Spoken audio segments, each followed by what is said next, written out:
ഒരു ഡ്രസ്സിൻ്റെ വീഡിയോ നമ്മൾ കുറേ മുന്നേ ഇട്ടിട്ടുണ്ടായിരുന്നു. പക്ഷേ അതിൽ നമ്മൾ ത്രെഡ് വർക്കായിരുന്നു, മെഷീൻ വർക്കായിരുന്നു ചെയ്തിട്ടുണ്ടായിരുന്നു. പക്ഷേ ഇതിൽ ഹാൻഡ് വർക്ക് ആട്ടോ ചെയ്തിട്ടുള്ളത്.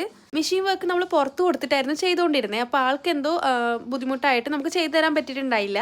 അങ്ങനെ നമ്മൾ കസ്റ്റമറോട് ചോദിച്ച് അവർക്ക് ഹാൻഡ് വർക്ക് കുഴപ്പമില്ല പറഞ്ഞു. നമ്മൾ അങ്ങനെ ചെയ്തെടുത്തൊരു വർക്കായിരുന്നു കേട്ടോ. ഹാൻഡ് വർക്ക് പിന്നെ മെഷീൻ വർക്കിനേക്കാൾ കുറച്ചുകൂടി കോസ്റ്റ്ലിയോ ആയിരിക്കുമല്ലോ എപ്പോഴും.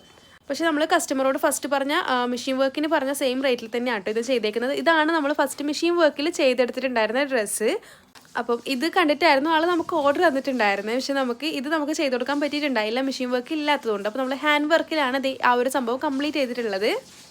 എനിക്ക് കുറച്ചുകൂടി മെഷീൻ വർക്ക് നന്നായിട്ട് ഇഷ്ടപ്പെട്ടു. പക്ഷേ ഡയറക്റ്റ് കാണാൻ ഇത് നല്ല ഭംഗിയുണ്ടായിരുന്നു കേട്ടോ. ആ ഒരു ഹാൻഡ് വർക്കിൻ്റെ ഷൈനിങ്ങും ആ കട്ട് ബീഡ്സിൻ്റെ ഇതൊക്കെ ഷൈനിങ്ങും കാര്യങ്ങളൊക്കെ ആയിട്ട് നല്ല ഭംഗിയുണ്ടായിരുന്നു കാണാൻ വേണ്ടിയിട്ട്.